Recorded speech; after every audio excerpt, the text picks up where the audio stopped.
Bienvenidos a nuestro tercer episodio de Dark Moments. Lord Ruthven, ¿cuál será el tema que abordaremos en este tercer episodio? Magia negra, Aleister Crowley y Led Zeppelin. Hablaremos de la influencia del gran mago y satanista del siglo XX, Aleister Crowley, en la famosa banda de rock británica Led Zeppelin, en particular en su fundador, Jimmy Page. Sin más preámbulos, me presento, soy el Dr. Petir. Yo soy Lord Ruthven.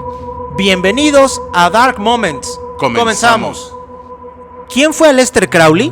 Ocultista, satánico, poeta, espía, alpinista, mago y profeta. Considerado por muchos como el hombre más perverso del mundo y cuyo sobrenombre era la Gran Bestia 666. Sin embargo, la figura tan controvertida de Aleister Crowley hace que no se pueda saber con exactitud ciertos aspectos de su vida, ya que coinciden al mismo tiempo realidad y mito producido alrededor de su propia persona y actividades. En 1897, Aleister se une a la sociedad secreta de la Golden Dawn o del Alba Dorada, donde pertenecen muchos intelectuales ingleses destacados, tales como Bram Stoker, el autor de Drácula, o el destacado Arthur Machen, quien contribuyó directamente en Howard Phillips Lovecraft para el desarrollo de su género literario denominado terror cósmico. Crowley era un profundo estudioso del ocultismo desde muy joven y sus intereses y habilidades mágicas lo llevaron a salirse de la Golden Dawn para crear su propia orden secreta e incluso formó su propia religión.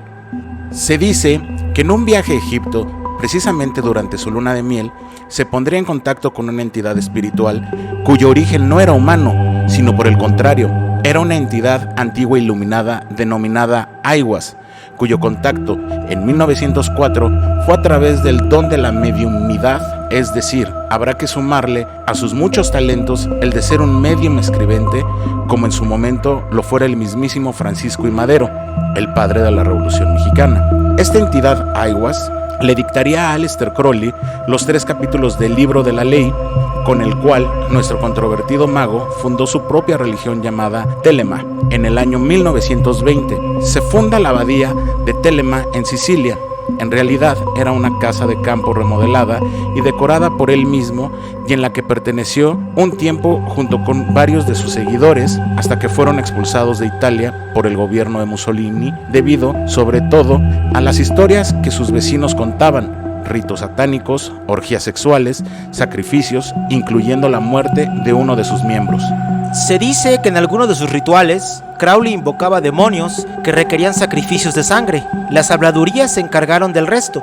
Su filosofía anticristiana, el rumor de que obligaba a sus estudiantes a mantener relaciones sexuales con cabras y su apología de la bisexualidad llevaron a la opinión pública a considerarle el anticristo.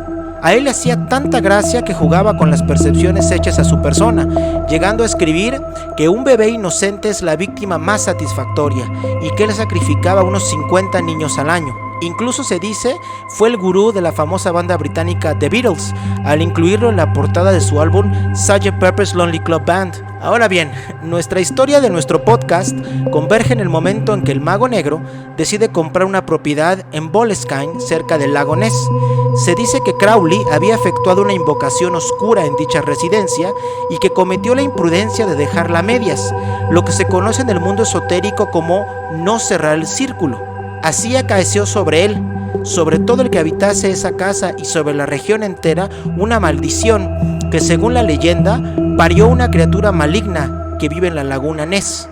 Así comienza nuestra historia, con esta mansión que un día adquirió Jimmy Page, el guitarrista fundador de Led Zeppelin. El fanatismo del líder de Led Zeppelin hacia Crowley le llevó a hacer rituales en los que participaban todos los integrantes de la banda, excepto John Paul Jones, para alcanzar poder ilimitado.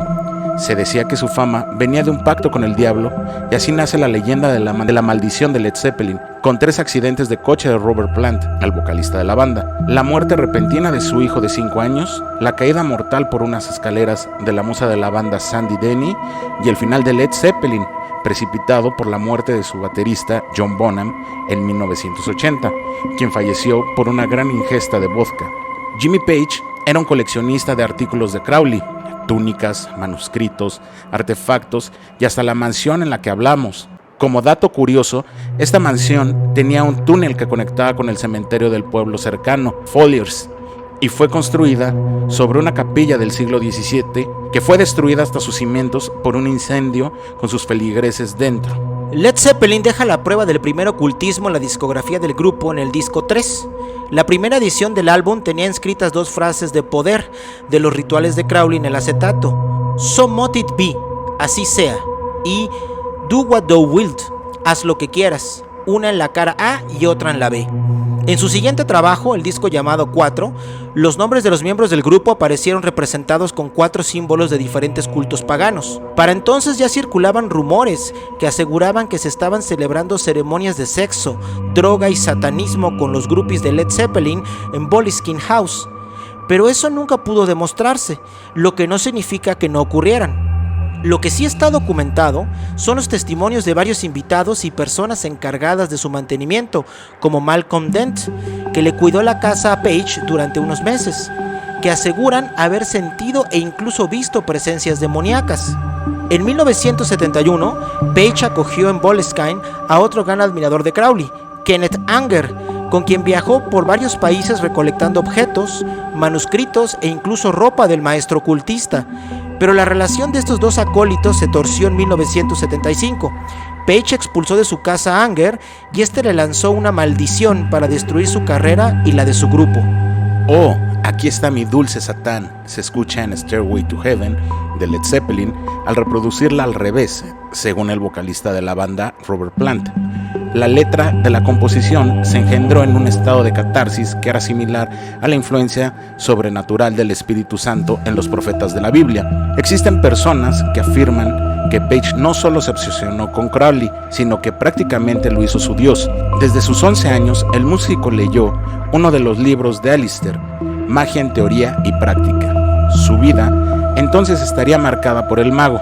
Otros cantantes y bandas como David Bowie, por su parte, hablarían de él en su álbum Hunky Dory, en la canción The Man Who Sold the World, y lo mencionaría explícitamente en su canción Quicksand. De manera directa e indirecta, grupos de heavy metal también harían referencia a Aleister Crowley. Iron Maiden haría un guiño a él en su canción Moonchild. El legendario Ozzy Osbourne, uno de los precursores del metal, y el fallecido guitarrista Randy Rhoads le dedicaron la canción Mr. Crowley. Hemos llegado así al final de nuestro tercer episodio. Por favor, déjenos sus comentarios, denle like a nuestras páginas en Facebook y YouTube y suscríbanse a nuestro canal. Y recuerden que las fuerzas del mal están donde menos lo imaginamos.